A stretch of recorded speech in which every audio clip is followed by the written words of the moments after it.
In humanity, there's certain things that we can guarantee. Life, death, taxes, but most importantly, childhood crushes. Hey fellas, I'm back for that wacky experience of childhood crushes we all had. You guys enjoyed me being a burden to society in part 1, so let's do it again. And before complaining about, where's Gwen, where's Vanessa, watch part 1. To start this incredible list that'll make you scream with relatability, we got Serena from Pokemon. Childhood crushes, that's the title guys, remember. Pokemon Z, Pokemon XYZ, I never knew what her Pokemon series was called, and to be honest, I didn't really care. I only cared about one thing, Serena. I gotta thank her for seeing Ash on TV, tracking him down, and then joining the party for more screen time. Wait, and when I stalk people, I get thrown in jail for 5 years? To be fair, I don't think any 10-year-old boy could resist her joining. If that were me though, I would have forgotten all my social skills as soon as Serena showed her face. Like, Serena's outfit got me interested in educated women and shit.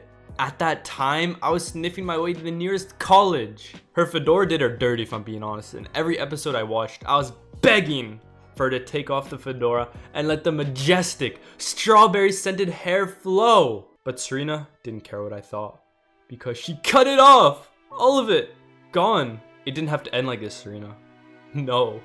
10-year-old me, therefore, made the difficult decision to revoke her baddie status. I'm still mad about this. Why? Why was this hair necessary?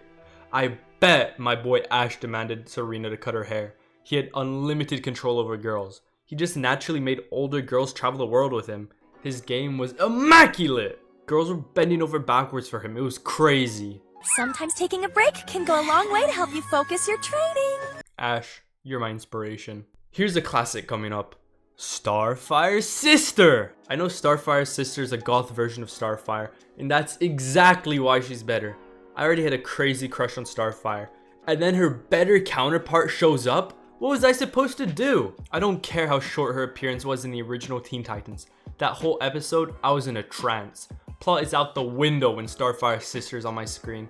The black hair was simply too much for child me to handle, and from that day on, I couldn't look at any real girl the same. Maybe I'm exaggerating a bit, but let's be real. No matter what age you are, you can't discredit the animators for that. The fact she was kind of a villain or whatever made her even more attractive to me. She got me wanting to join the Sinister Six and wreak havoc simply to please her. Ah! The powers were obviously the best thing about her though. And those purple eyes, little me knew his desire. Digital footprint! Whew, it's getting hot in here. I need to cool down. Next up, Raven. Maybe I can't cool down for this one. Get this stupid ass remake off my screen. Original Raven was a sight to be seen. I don't know why Raven was just in underwear, but as an innocent child, I wasn't complaining. Raven was so mysterious. I swear, whenever I watched Teen Titans, the next day I went into 3rd grade scouting for mysterious girls who didn't talk much in hopes to find a Raven. I don't see how this was allowed on Cartoon Network with how Raven made me want to kiss my TV. I used to laugh at Beast Boy's desperation and trying so extremely hard to pull Raven. But then, I saw the vision. I'm sorry, my green-haired equivalent were the same. The fact Raven had a cloak on most episodes made seeing her hoodless rewarding. Like I was being rewarded for my suffering. Raven's voice was also so pleasant. Like if I was sick with the flu, I think Raven's voice would be a life serum and I'd become invincible. Her character palette was the exact same as StarFire's sister. And if you haven't noticed yet, I may have a type. 6 out of 9 characters have been goths. Do I need to be sent to a psych ward? I think we should start a petition to get the original Teen Titans back. Everything about it was better. The action, story, character design. If I ever become a big YouTuber, I'm starting this movement. So subscribe. We're almost at 400. And hey, my Twitter has 0 followers, so, you know, if you wouldn't mind. Let's take a break from goths and go to another obvious choice. Daphne from Scooby-Doo. A fire show with an even more fire reason to watch it. Jeepers was my reaction whenever Daphne was on my screen. And I've been hearing Velma praise from certain individuals, so I'll just say it straight. Any of you who said you had a crush on Velma are liars and deserve to be fed to snakes. Only in the Scooby-Doo movie do you have any validity, so I'll let that one slide. But back to Daphne. She single-handedly changed my view on gingers. Daphne brought a whole new light to a species long forgotten. She put you gingers on the map! I thought you could only be leprechauns, but no, I was wrong. And she was revolutionizing the ascot game. Truly the Ralph Lauren of our generation. It brings tears to my eyes. But Daphne was kind of mesmerizing the child me because she solved shit, unlike Fred, who just said, "Let's split up and look for clues," and then paired himself with Daphne. Fred, you're not fooling anyone. We know what you're trying to split. I respect the mission he was on though, but one thing that had me dumbfounded was how young the characters in Scooby-Doo are. How am I older than Fred? He looks like his mortgage is due. She looks like a PhD student. And them, well, we know what they're up to. But Daphne has earned every right to be in this list. So far, this list has been very normal and understandable. Oh, I'm about to change that. You guys remember the Lego movie, right? Everything is awesome. No, my crush on her was not. She was a yellow brick. Barely 3D. It's a Lego character. What? Speaking of bricks, while I was watching her, well, she literally fits with most of the characters in my lists. Goth, check. Black hair, check. Nice voice, check. Shows that someone performed a lobotomy on me, check. I'm sorry I'm so predictable, but I was a simple child.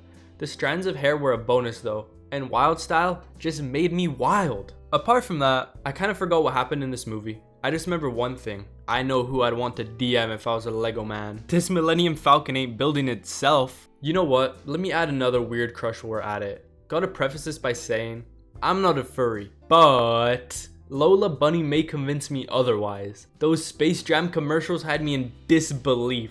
Who's responsible for this? A rabbit should not look like this. If LeBron James had a cheating scandal, I think I'd know who's responsible. Don't know what Lola's role was in either of the Space Jams, so I'll just assume it was to entertain young, uncorrupted minds and some form of bestiality propaganda. I don't think anyone can logically disagree with Lola Bunny being on this list. Did you talk about the Lola Bunny drama? What, they make her super hot again? They really had to make this her outfit, man. I blame the costume designers partially for my views on Lola Bunny, but in LeBron's Space Jam, they nerfed her like crazy. For that, I both thank and dislike the directors. How unfortunate. Kids today will never know the true Lola Bunny like childhood me did. But yeah, there's definitely no other bunny that would ever make it onto a list like this. No. Stop. Stop. Shit!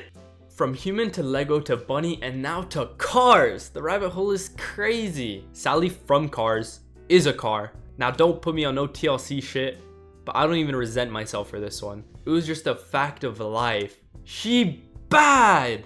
And a Porsche. Maybe I'm confusing cause and effect, because damn, these Porsche models are something else. But Sally really had me intrigued at 6 years old. As scientists, us fellas have to conduct experiments on how inanimate objects even became crushes. She just caused me to malfunction back in my day, and I needed to get my oil changed. Lightning McQueen really got it all. Fame, a goated legacy, and Sally, except he low-key got groomed. Sally is old! 20-year age gap? Child me, we'll take her off your hands. I'll take her for a nice ride down the countryside. Don't worry, little bro. I remember, Sally caused me to have my first ever critical thought, which was, how can I, a human, have a crush on a car? Can I answer that yet? No. She just seems so nice and thoughtful, helping Lightning McQueen and driving around with him. Wait a second, there isn't any mud on the road, and they already passed the puddle.